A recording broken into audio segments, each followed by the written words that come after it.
YouTube channel chemistry plus in class 11th 2। तो आप लोगों के पास क्लास 11th में सबसे पहला जो चैप्टर होता है केमिस्ट्री में वो होता है basic concepts of the chemistry. आज हम लोग उसी चैप्टर के बारे में पढ़ने वाले हैं, केमिस्ट्री के बारे में इंट्रोडक्टिव लेक्चर पढ़ने वाले हैं। तो सबसे पहले हमारे पास केमिस्ट्री होता क्या है। केमिस्ट्री हमारे पास साइंस की वो ब्रांच होती है जिसमें हम लोग मैटर के बारे में स्टडी करते हैं, यानी कि कोई भी साइंस की वो ब्रांच जहां पे हम लोग मैटर के बारे में स्टडी कर रहे हो हम उसे केमिस्ट्री बोलते हैं। अब हमारे पास ये मैटर क्या होता है तो हम लोग सब कुछ डिटेल में पढ़ने वाले हैं। आज हम लोग इंट्रोडक्शन लेक्चर पढ़ेंगे। तो सबसे पहले हमें क्या देखना है कि हमारे पास मैटर क्या होता है। तो मैटर हमारे पास कोई भी ऐसी चीज होती है जो कि स्पेस में, जो कि यूनिवर्स में कुछ भी जगह ऑक्यूपाई कर रही हो, कोई भी वॉल्यूम ऑक्यूपाई कर रही हो। जैसे हमारे पास ये पेन है, तो अगर हमने इसे यहाँ पे स्पेस में इस तरीके से प्लेस कर दिया तो ये अपने वॉल्यूम के इक्वल जो है जगह ऑक्यूपाई कर रही होगी। तो हम लोग किसी चीज को मैटर बोल सकते हैं जो कि स्पेस में जगह घेर रही हो या फिर जिसके पास अपना मास हो। अगर हम लोग इसे डेफिनेशन के बेसिस पे देखें तो हमारे पास मैटर क्या होता है, which occupies space and have mass, यानी कि हम किसी भी उस चीज को मैटर बोल सकते हैं जिसके पास अपना खुद का कुछ ना कुछ मास हो या फिर जो कोई भी जगह ऑक्यूपाई कर रही हो, जो कोई भी स्पेस ऑक्यूपाई कर रही हो। अब हम लोग मैटर को टू टाइप्स में डिवाइड कर सकते हैं, यानी कि हम लोग मैटर को एक फिजिकली डिवाइड करते हैं और एक केमिकल, यानी कि हम लोग मैटर को दो पार्ट्स में पढ़ेंगे, एक फिजिकल चेंजेस के बेस पे और एक केमिकल चेंजेस के बेस पे। अब फिजिकल और केमिकल चेंजेस किस तरीके से अलग अलग होते हैं, क्या होते हैं हमारे पास फिजिकल प्रॉपर्टीज और क्या होती है हमारे पास केमिकल प्रॉपर्टीज। अब जैसे हमारे पास ये पेन है, तो अगर हम लोग ये बोले कि हमारे पास ये जो पेन है ये सॉलिड है, तो ये क्या हुआ, उसकी फिजिकल प्रॉपर्टी के बारे में बात हो रही है। यानी कि अगर हम ये बताएं कि हमारे पास कोई भी चीज सॉलिड है, लिक्विड है, गैस है, फिर देखने में वो हमें कैसी लग रही है, तो हम लोग क्या बता सकते हैं कि ये हमारे पास फिजिकल प्रॉपर्टी है। उसके बाद हमारे पास केमिकल प्रॉपर्टीज क्या होती है। अब हमारे पास ये जो पेन है ये किन किन चीजों से मिलके बना है, किन किन एलिमेंट्स से मिलके बना है, उस चीजों को हम लोग किसमें पढ़ते हैं, केमिकल प्रॉपर्टीज में। यानी कि फिजिकल प्रॉपर्टीज वो जो कि हमें दिखने में दिख रही है, यानी कि सॉलिड, लिक्विड, गैस, इस तरीके से हमारा जो पेन है वो किस तरीके का है, तो हम लोग क्या बोलेंगे उसे फिजिकल प्रॉपर्टीज में। और अगर हम लोग अंदर एटम्स की, मॉलिक्यूल्स की या फिर एलिमेंट्स की बात करें तो हम लोग उसमें किस कैटेगरी में रखेंगे, केमिकल प्रॉपर्टीज की। अब उसके बाद अगर हम लोग फिजिकल प्रॉपर्टीज की बात करें तो हमारे पास फिजिकल प्रॉपर्टीज फर्दर तीन टाइप्स में डिवाइड होती है, सॉलिड, लिक्विड एंड गैस। अब हमारे पास सॉलिड, लिक्विड और गैस क्या क्या होते हैं। सबसे पहले हमारे पास आता है सॉलिड।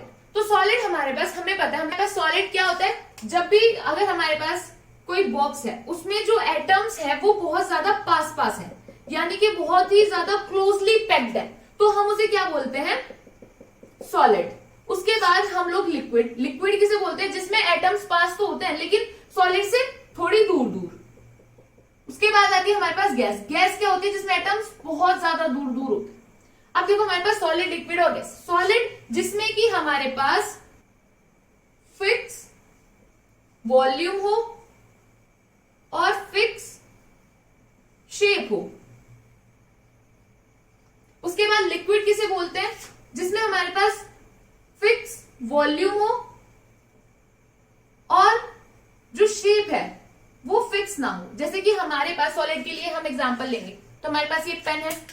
अब अगर हम इसकी शेप देखें तो ये सॉलिड है, हमारे पास इसकी शेप भी फिक्स है और हमारे पास इसकी वॉल्यूम भी फिक्स है। लेकिन अगर हम वाटर का एग्जांपल लें, वाटर हमारे पास लिक्विड है, क्यों, क्योंकि वाटर के पास वॉल्यूम तो फिक्स है लेकिन वाटर की जो शेप है वो फिक्स नहीं है। अगर हमने वाटर को ग्लास में रखा तो वो ग्लास की शेप का हो जाएगा, अगर वाटर को बॉटल में रखा तो वो बॉटल की शेप का हो जाएगा। उसके बाद गैस, गैस में ना ही तो वॉल्यूम फिक्स होती है और ना ही हमारे पास शेप फिक्स होती है। यानी कि अगर आपने किसी भी गैस को लेट सपोज किसी इतने बड़े कंटेनर में बंद कर दिया तो वो गैस उस कंटेनर में ही रहेगी, आपने बाहर एटमॉस्फेयर में छोड़ दिया तो वो पूरे एटमॉस्फेयर में फैल जाएगी। यानी कि ना तो गैस के पास फिक्स वॉल्यूम है और ना ही फिक्स शेप है। ठीक है, हमारे पास सॉलिड में क्यों एटम्स पास पास रहते हैं, क्योंकि हमें पता है कि फोर्स ऑफ अट्रैक्शन होती है कुछ ना कुछ हमारे पास सॉलिड्स में जो कि बहुत ज्यादा स्ट्रांग होती है, इसलिए हमारे पास जो सॉलिड होता है वो फिक्स वॉल्यूम और फिक्स शेप रखता है। वहीं अगर हमारे पास लिक्विड की बात करें तो हमारे पास लिक्विड में फोर्स ऑफ अट्रैक्शन होती है लेकिन उतनी ज्यादा स्ट्रांग नहीं होती जितनी की हमारे पास सॉलिड में होती है। अगर हम गैस की बात करें तो गैस में हमें पता है एटम्स दूर दूर होते हैं, क्यों होते हैं, क्योंकि उन एटम्स के बीच में कोई भी फोर्स ऑफ अट्रैक्शन नहीं होती या फिर बिल्कुल ही बहुत कम फोर्स ऑफ अट्रैक्शन होती है, तो इसलिए हमारे पास गैस के मॉलिक्यूल्स बहुत ज्यादा दूर दूर रहते हैं क्योंकि कोई भी फोर्स ऑफ अट्रैक्शन नहीं है। लिक्विड के मॉलिक्यूल्स थोड़े पास पास रहते हैं क्योंकि उसमें फोर्स ऑफ अट्रैक्शन होती है, लेकिन हमारे पास सॉलिड में बहुत ज्यादा फोर्स ऑफ अट्रैक्शन होती है, इसलिए हमारे पास सॉलिड में जो मॉलिक्यूल्स है वो बहुत ज्यादा, सॉलिड में जो एटम्स है वो बहुत ज्यादा पास पास रहते हैं।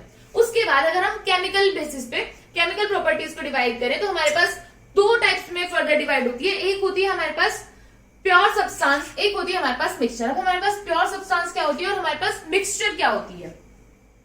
तो हमारे पास प्योर सब्सटेंस क्या होती है, जैसे कि हमारे पास जब भी कोई चीज प्योर होती है, अगर हम केमिस्ट्री से हटके डेली लाइफ के एग्जांपल्स को देखें तो हमारे पास पानी है तो वो क्या है, प्योर वाटर है। अगर हमारे पास मिल्क है तो वो भी प्योर मिल्क है।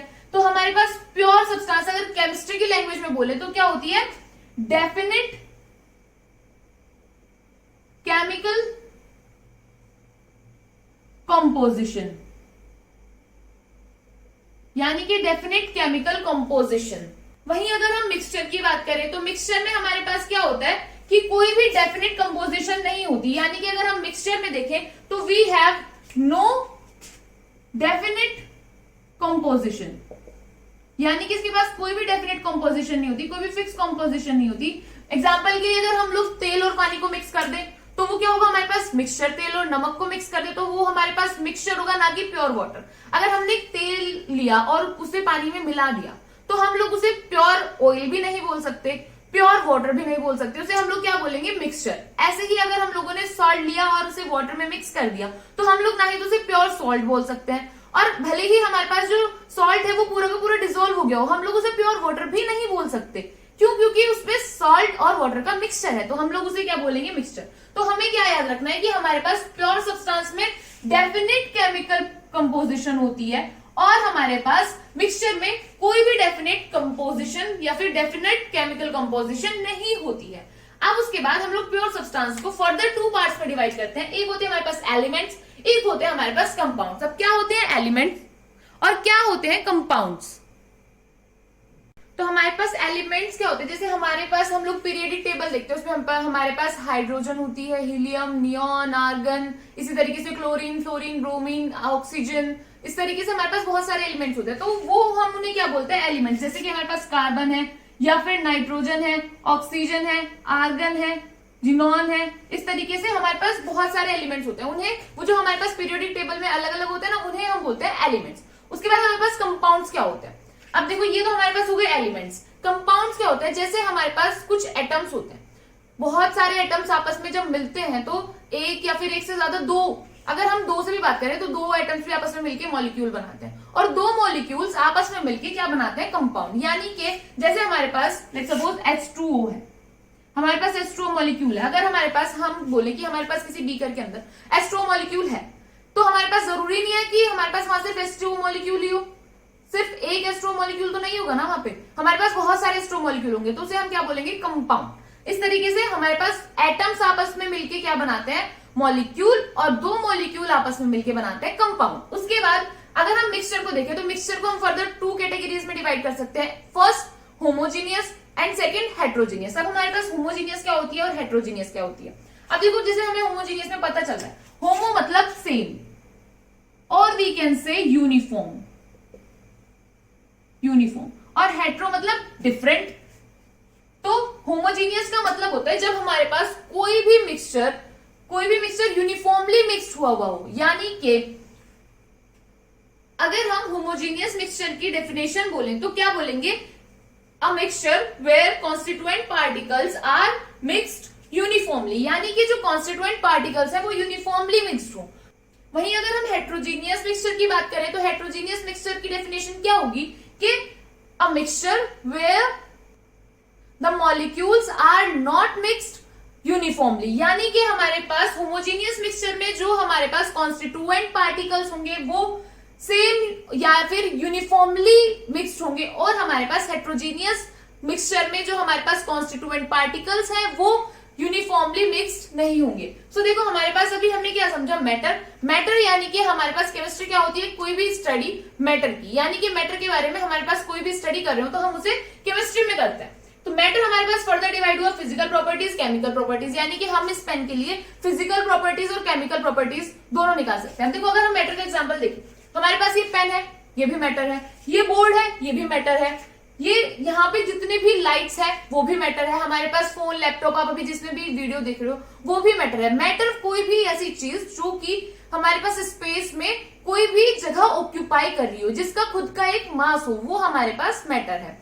उसके बाद फिजिकल और केमिकल हम लोगों ने प्रॉपर्टीज में इसे फर्दर डिवाइड किया, यानी कि मैटर फिजिकल प्रॉपर्टीज और केमिकल प्रॉपर्टीज के बेस पे। फिर उसके बाद फिजिकल को हमने फर्दर डिवाइड किया सॉलिड, लिक्विड और गैस में। सॉलिड जिसमें कि बहुत ज्यादा फोर्स ऑफ अट्रैक्शन होती है, लिक्विड जिसमें फोर्स ऑफ अट्रैक्शन होती है लेकिन सॉलिड से कम होती है, और गैस में फोर्स ऑफ अट्रैक्शन बिल्कुल भी नहीं होती है या फिर नेग्लिजिबल होती है। उसके बाद हम लोगों ने केमिकल प्रॉपर्टीज को फर्दर डिवाइड किया प्योर सब्सटेंस में और मिक्सचर में। प्योर सब्सटेंस यानी कि वो जहां पे हमारे पास जो केमिकल कंपोजिशंस है वो डेफिनेट होंगी। मिक्सचर यानी कि जहां पे कोई भी डेफिनेट कंपोजिशन नहीं होगी। उसके बाद हम लोगों ने प्योर सब्सटेंस को फिर फर्दर डिवाइड किया एलिमेंट्स और कंपाउंड्स में, और मिक्सचर को फर्दर डिवाइड किया होमोजीनियस और हेट्रोजीनियस में।